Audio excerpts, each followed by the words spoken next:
well, welcome. Look at all these wee lads and lasses.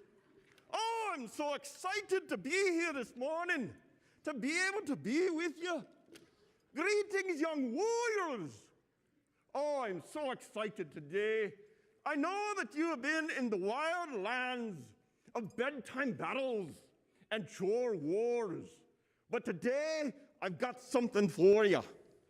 I am Chief Obeydrick Honorbeard, trainer of wild beasts.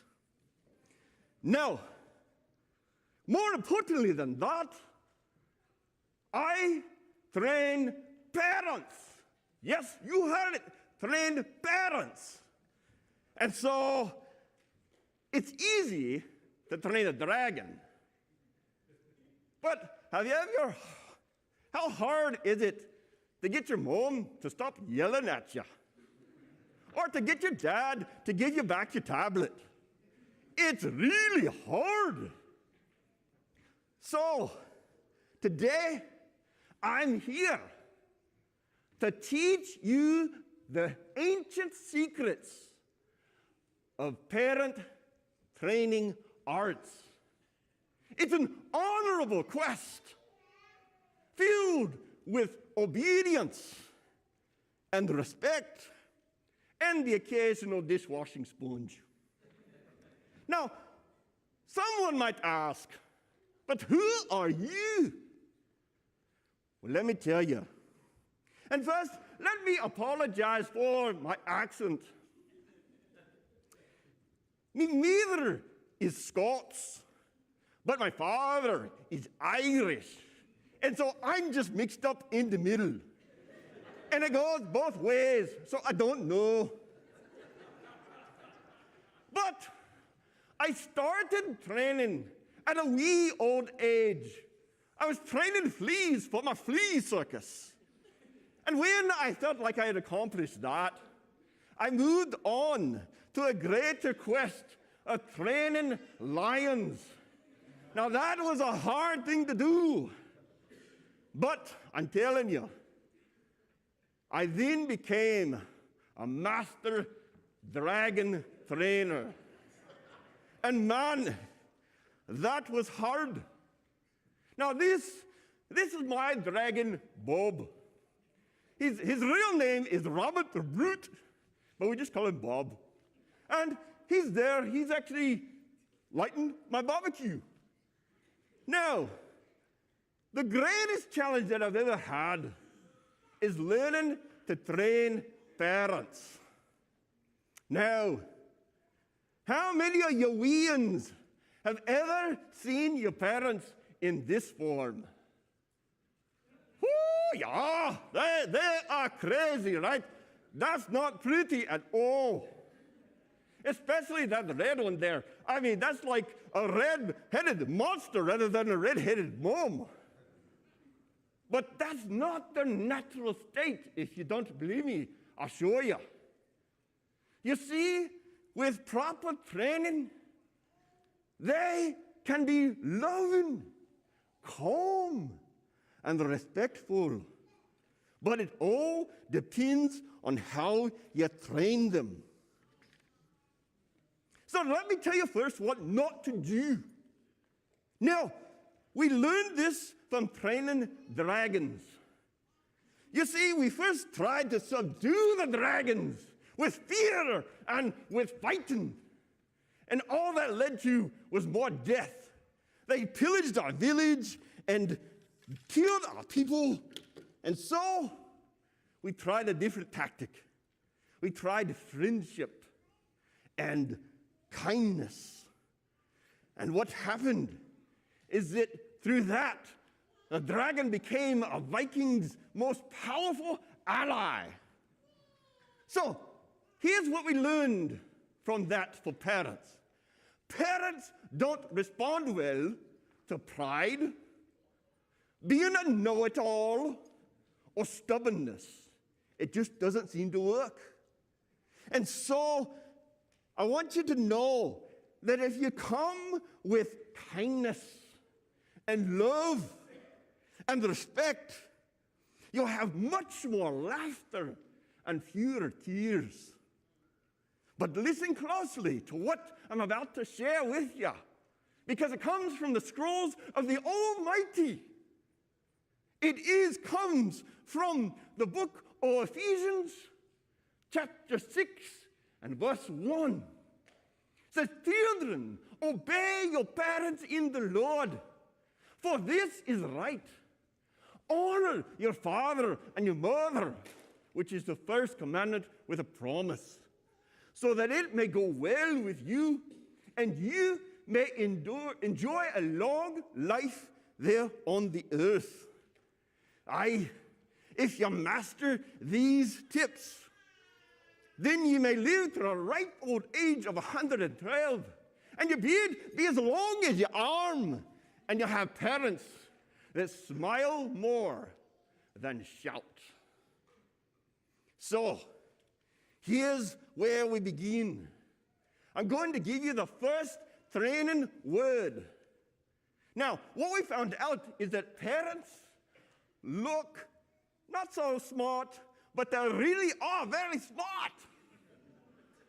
See, we took some surveys of teenagers, about teenagers from 13 to 14 to 15, and we asked them about the parents.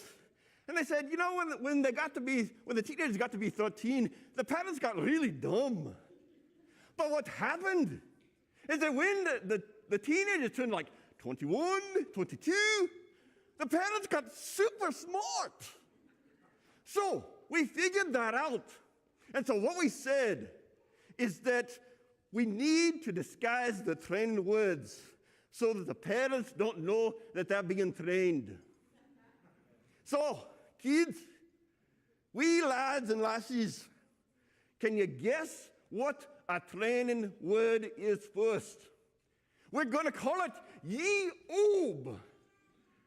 Can you tell me what that is unscrambled to? Anybody? Anybody? It's the word obey. But don't say it too loudly. We don't want the parents to figure that out.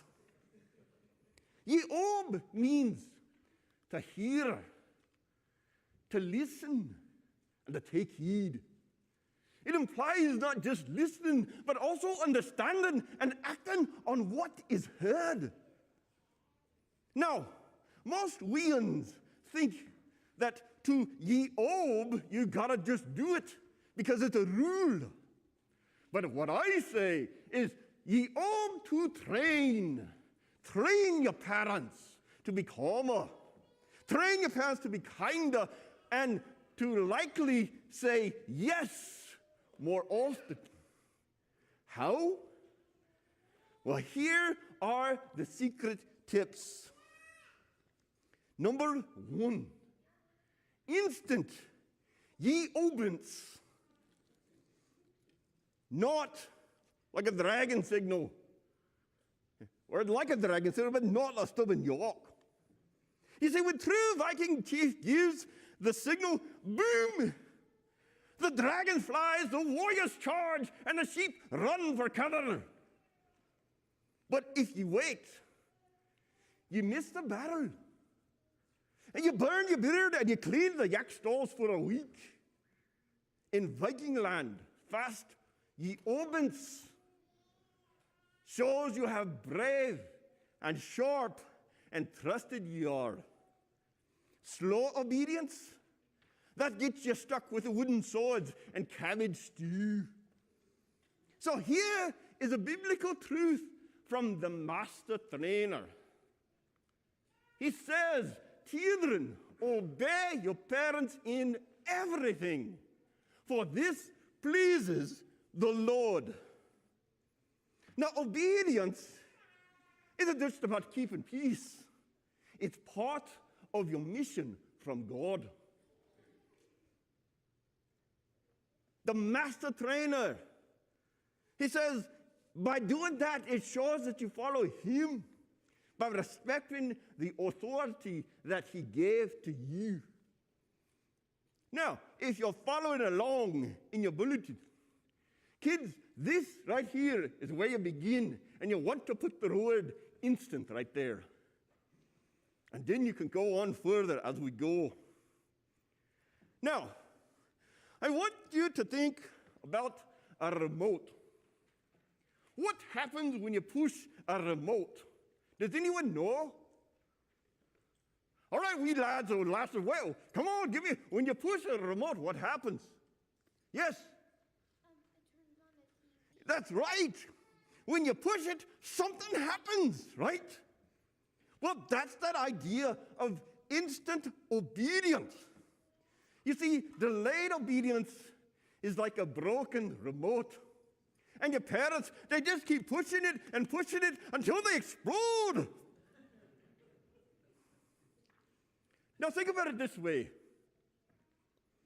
If your mother says it's time to get ready for bed, you have 3 choices.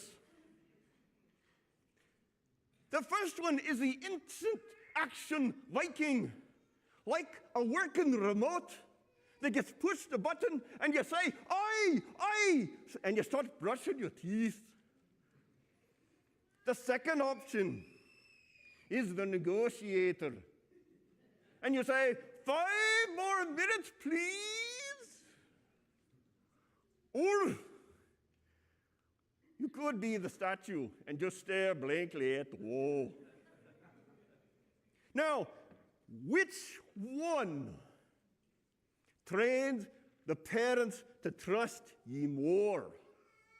Which one, we lads? Which one? Number 1, number 2, or number 3? It's instant action Viking. Thank you, yes.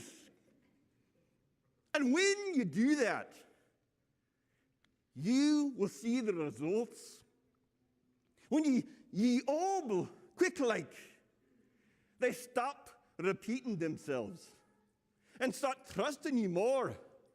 They even start asking you to lead and may even give you more freedom. So that's the first tip.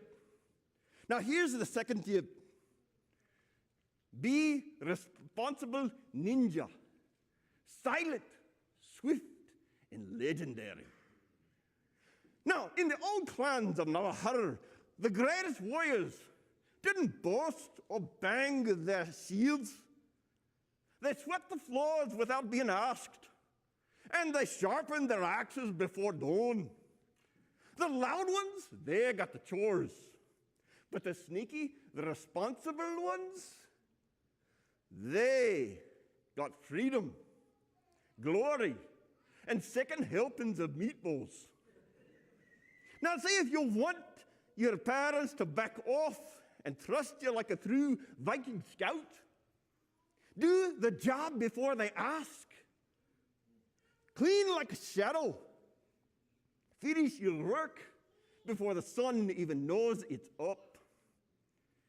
You see, a master trainer says this: whatever you do, work at it with all your heart, as working for the Lord, not for human masters. You see, the responsibility isn't about impressing your parents. It's about serving God with excellence.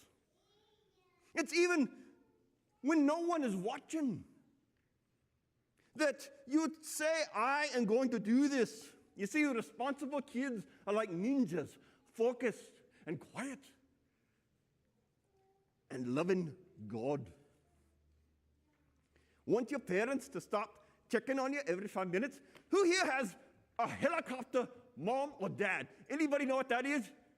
You know, a helicopter where they just hover all the time? Yes, you want to have a less hovering parent? Then be the responsible ninja. Do what you know you need to do before they ask. For example, let's say you have a messy room. It looks like a troll just stomped through it. Well, you got socks on the ceiling fan, half sandwich under your bed, and a mysterious sticky spot on the floor. Now, imagine, before your mom even opens her mouth, you've already made your bed, you folded the clothes, and you threw the sandwich in the trash. She walks in, expecting a disaster. But instead, she gasps like she's seen God himself, and she says, "Who are you, and what have you done with my child?" That, my young warriors, is ninja-level responsibility. No reminders, no yelling, just quiet excellence. Now, what was going to happen when you do this? The result is your parents, they back off.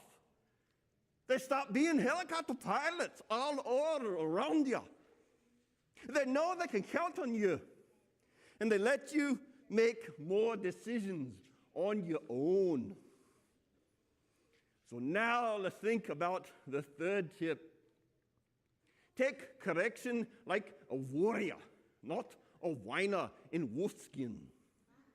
You see, when a Viking apprentice messes up in sword training, he doesn't scream or cry or blame the yak.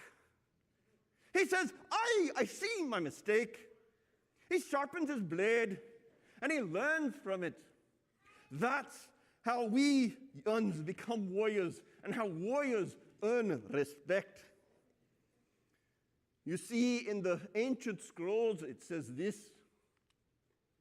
whoever loves discipline loves knowledge, but whoever hates correction is stupid. It actually says that in the old scrolls. Can you imagine that? Now you see, God says mature people welcome correction, not because it feels good, but because it makes us stronger. It makes us wiser, and it makes us more like Jesus.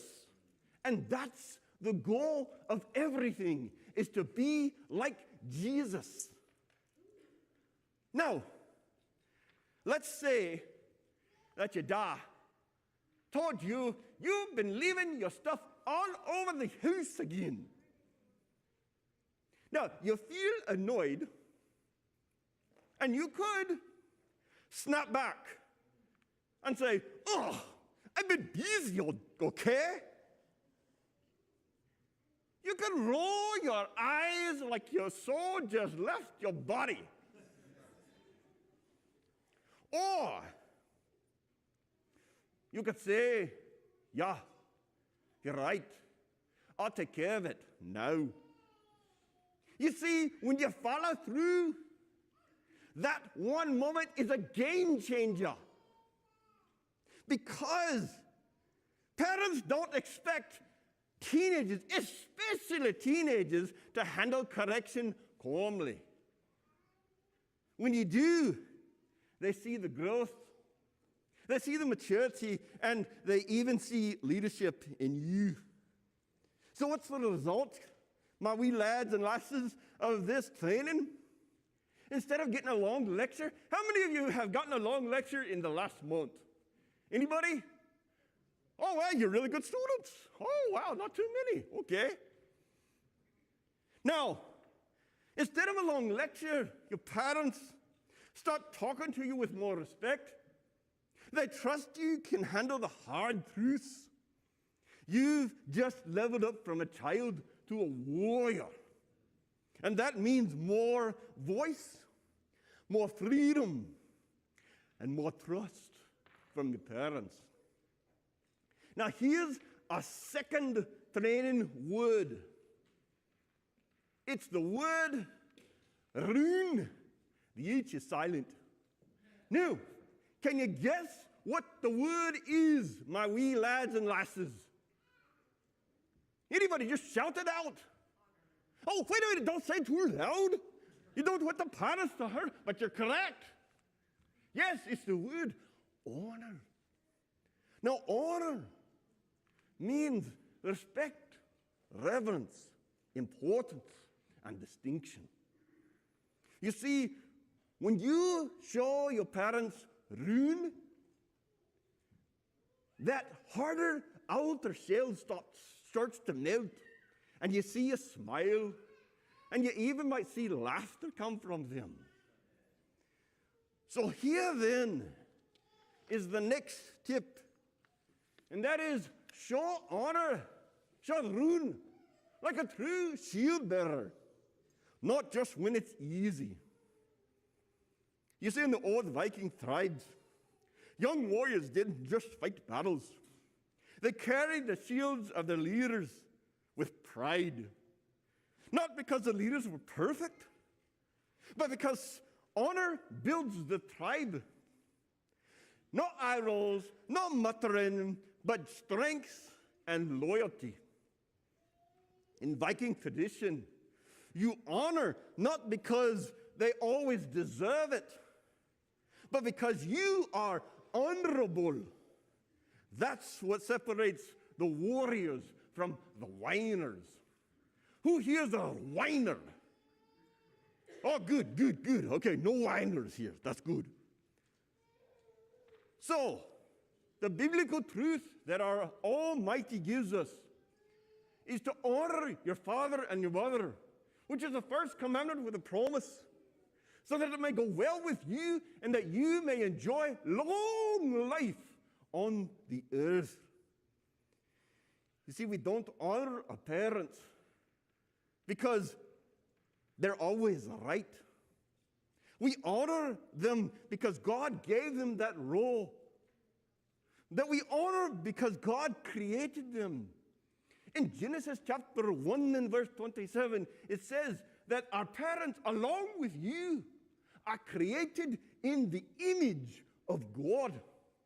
And because of that, we honor, we show respect.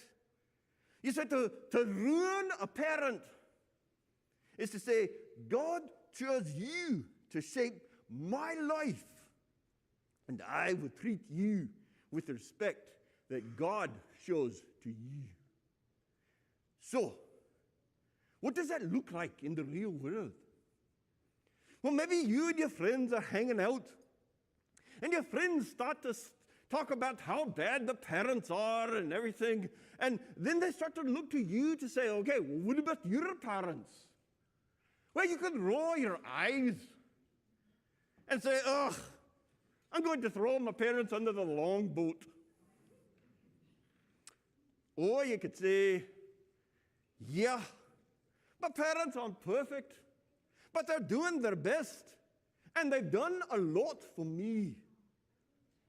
You see, that has power. Not only do your friends notice, but they begin, you see, you become a trusted and grounded person. That's power. And at home, to honor is to say thank you for meals or rides or advice. To speak respectfully in front of others, not mocking or yelling, even when you're frustrated. Now, here's the training results that come from that. When you honor your parents, especially in public or under pressure, they start to see you as emotionally mature. How many of you like to be emotionally mature? Oh, none of you. Okay. Well, that's fine. That's fine. We're all in it together. Now, they might confide in you more. They might even involve you in decisions. But here's the thing. You've trained your parents to trust your heart and not just your behavior. That's where it really shows.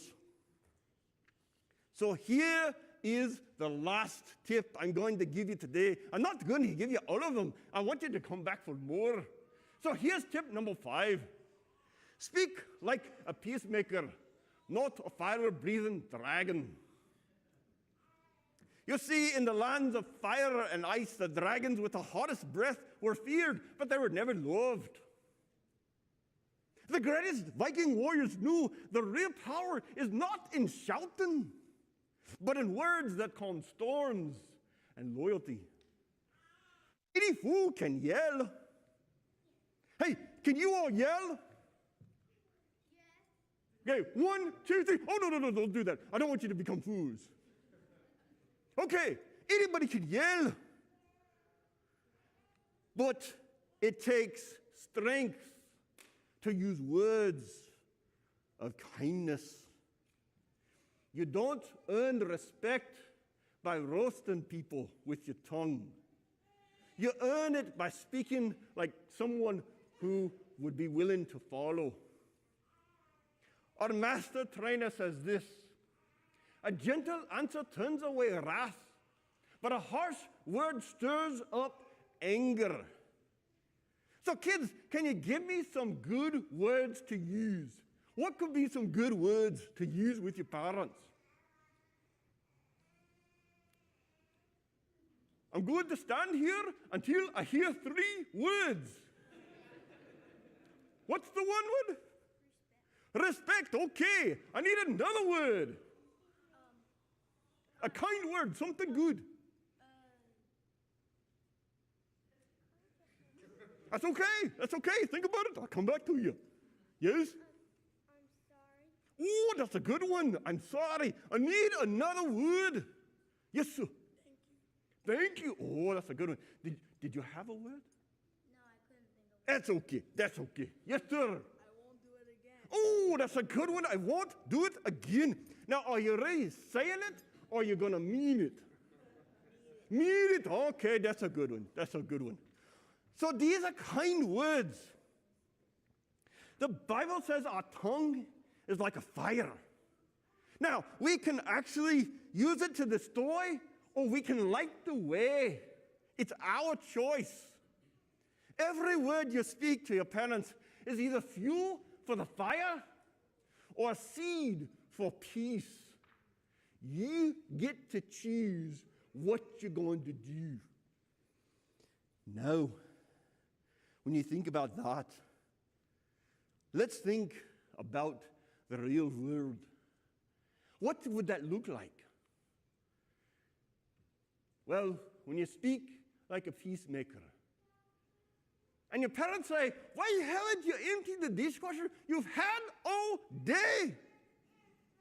Now you begin to feel that fire rising up in yourself. And here's what you might want to say: because I'm not your servant. Don't say that. You will see the fire breathing come out of your parents. Don't say that. Now here's what you do say. Instead, take a breath. Take a breath. Hold it in. Then let it out. And you say, sorry, I forgot. I'll go do it now. When you say that, that is what changes. That changes everything. You see, it's like when you do that, it's like you spread Febreze everywhere around. It makes things so much better. You see, when you say, I'm sorry, I forgot, I'll do it right now, boom! You just dropped a gentle answer in what could have been a war zone. And guess what? Instead of a loud, long fight, you get a quick end to the tension. And maybe your parents will even thank you. You see, the result of all of this, when your parents see you respond with respectful, calm words, even when you're frustrated. How many are frustrated sometimes with your parents? Oh, raise your hands high. Even your adults, you can raise your hands high. Yes, even when you're frustrated, you can choose to say right and calm and good and kind words. And here's what happens. Because you do that, you change the whole atmosphere in your house. They stop the yelling. I'm telling you, if you do that, they stop the yelling. They begin to trust you, and they see that you're growing in maturity. And most of all, They start feeling safe around you emotionally. You've trained your parents not just to respect your voice, but to respond in peace themselves. You see, you're not just controlling your tongue. You're setting the tone for the whole house. So here's my challenge to you today. Go home and try these 5 tips, because it will change the whole way your household works. But here's the thing. When we think about who's training who, you see, young warriors, you thought this was all about training your parents, eh? Well, maybe it was a little. But the truth is, while you're training your parents, someone else is training you. His name is Jesus, and he is the master trainer. He obeyed perfectly. He honored his parents, even when they didn't understand him. And he used his words to bless and to heal and to teach. And he took the blame for every time we failed and every time we do fail. That's what he did for all of us. You see, Jesus didn't come to just make us good wee lads and lasses. He came to make us new creations. And he keeps training our hearts through his word, the Spirit, and even, yes, even through your parents. So, here's what I want now. Oh, my wee young warriors, I want you to stand up. Yes, I actually said stand up. And I want you to recite after me. Okay, apparently everyone is a little nervous about this, so we're going to ask all of the adults and the kids to join in saying this with me. I will say it, then you repeat it. I am a Viking in training.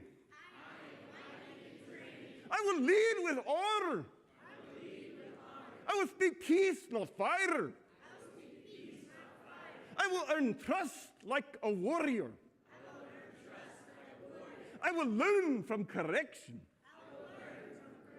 And I will follow King Jesus. Ah, good. Please sit back down. Now, go, young warriors. Not just to train your parents, but let Jesus train your heart. You're not just part of a family, you're part of a kingdom.